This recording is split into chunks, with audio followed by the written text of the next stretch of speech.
Like he said that we are working. He did not say what are they working. Is there any particular plan with the government, with the state government or with the center government for resolving this issue? As we know, the issue is not simple. What is the plan the center government has? Nobody has any idea.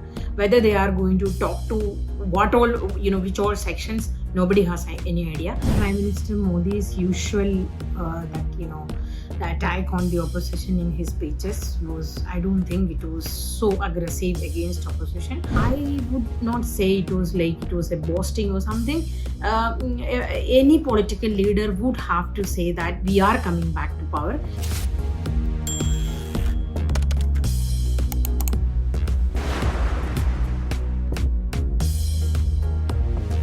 As we know, this is Prime Minister Modi's last speech ahead of 2024 election, which is obviously going to be different than from what we have seen in 2014 and 2019. So when the BJP had the freshness, the fight against corruption, all those things, and the stability factor as their top points. Now, in 2014, if he had promised and what people have taken, which he mentioned in his speech also, people have given him a chance. And 2019, what he came that see, this is how I am going forward. So you give me another chance. So 2019, he had that performance thing.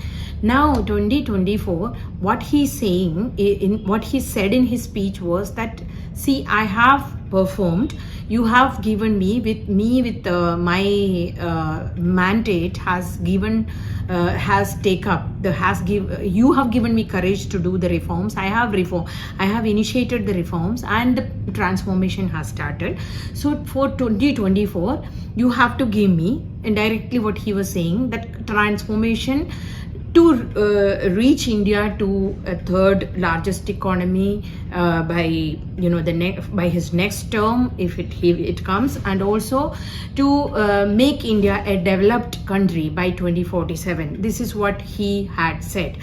In that, he touched upon India's rise as a Vishwamitra, which he has credited to himself, and also he touched upon the social factors like Sarvajan Hitaye. Like we have seen, in the past, he used to mention about all the speeches we have heard, this Sabka Saath Sabka, which was Sabka Vikas.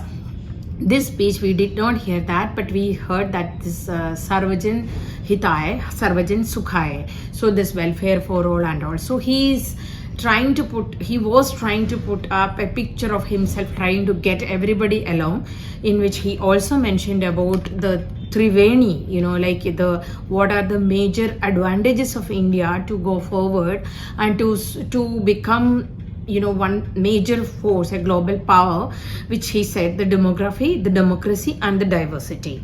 So there also he has he said that how he and his government, basically he is going forward and taking the country. He's working hard. He said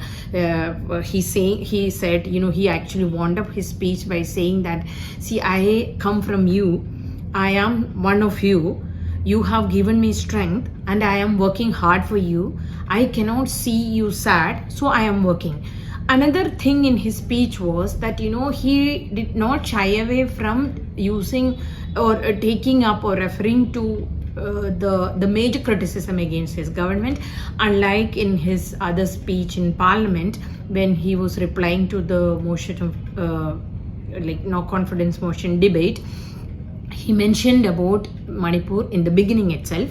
Then he said that the peace only is the solution, which everybody knows. And there is actually there was not much in that reference, but just that he referred to Manipur in his speech, for which he was accused by the opposition party that he had been silent over Manipur for a long time. So in his Independence Day speech, he kind of started his speech with that.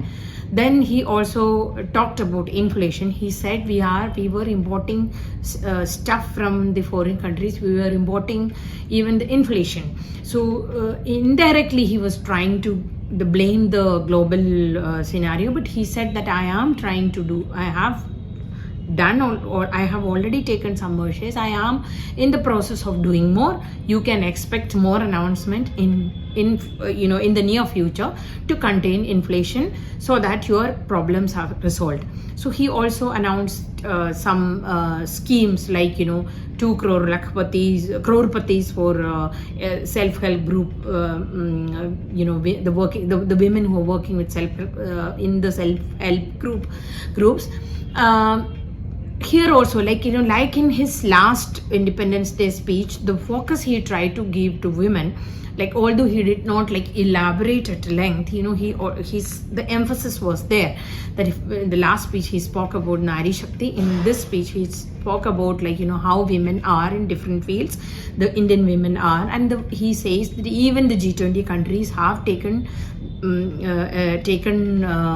a serious view of that, and they have taken note of it, he has said. So basically it was an election speech. It was there were some promises. There was this assertion that I made this difference and you have to give me another chance to take this into a logical conclusion. The process has started. The process has started according to him in 2014 only, and he did not bother about the continuity in the Indian governments have been having, the Indian development process has been having. Just as we know that there is a continuity in the process, like the challenges also is continuing, the advantages or the development process also have been continuing. But Prime Minister Modi asserted that he was the reason that take the country to this level, and it all started with 2014. He took it to a different level from 2019 to 2023. Now next term I will take you to that logical conclusion of reaching the country the third largest economy, and by 2047 and we would lay the foundation for 2047 to see India as a developed country.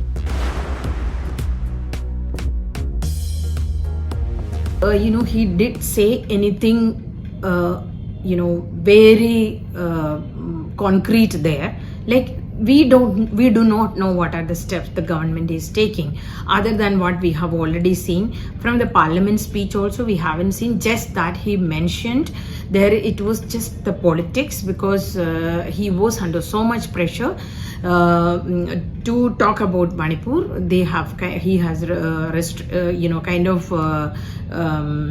had kept silence on that issue for a long time.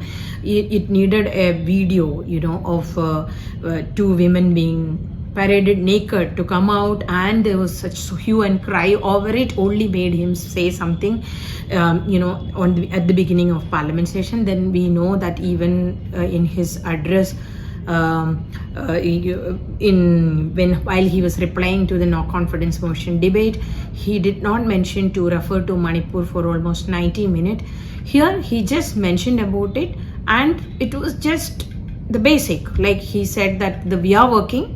He did not say what are they working, is there any particular plan with the government, with the state government or with the center government for resolving this issue. As we know, the issue is not simple. Issues has become very serious, and everyone who's witnessed there, who's watching the development in the state, have been saying that it is irreparable, like the division is complete. So what is the plan the center government has? Nobody has any idea. Whether they are going to talk to what all, which all sections, nobody has any idea. So I don't think that the Prime Minister's speech at Red Fort also has given any clarity for these questions. Prime Minister Modi's usual that the attack on the opposition in his speeches was, I don't think it was so aggressive against opposition. Of course, he had some points about appeasement, parivarwad, nepotism, and corruption. But it was more focused on India's future and how he has laid foundation for India to go forward. He said that the ball is in our court and we have to make use of the opportunity. It was rather giving more confidence and to the people to earn more trust in him to come back to power in 2024, because in a way he said that the mission is incomplete unless we get back to power and continue this transformation process. We will not reach that the goal which we have set. That way, it was not a negative speech in a way. And also there are certain changes, like I mentioned already, from that sabka sat sabka vikas to sarvajan hitaya, sarvajan sukhaye. And also usually the way the Prime Minister addresses people is like bhaiyo behno, and now which you have that a lot of memes have been created. Now he has changed that and he said the parivarjano, he was trying to make that make everyone feel that he belongs to them, which he at the end of his speech also he has asserted, or he has kind of emphasized that I am from you, I am someone from your family, and I am working hard for you. So I think his the message more or less was very positive. And of course there was some politics which obviously a prime minister cannot avoid. Trust and confidence, no leader can say that we will not come to power next time. And as we know that since the opposition formation, like opposition unity has kind of manifested into this India bloc, the Prime Minister and the BJP leaders have been focusing on and or asserting or emphasizing on how the BJP going to kind of BJP and its allies going to come back to power, or going to come back to power. If you look at the speeches of the union ministers in the debate on no confidence motion in the Lok Sabha also, whether it was Smriti Irani, whether it was Home Minister Amit Shah, even Prime Minister repeatedly said that we are going to come back to power. So that way, that confidence he has to, also because he is known as a decisive leader who will give stability. So when he give this kind of thing, he's in a way focusing on the stability factor also. So I would not say it was a boasting or something. Any political leader would have to say that we are coming back to power, which give in a way which should give a strong message to the opposition as well as for the support base. It will definitely lift the morale of the BJP cadre. So that was also important. So I think he, as a politician, he did the right thing.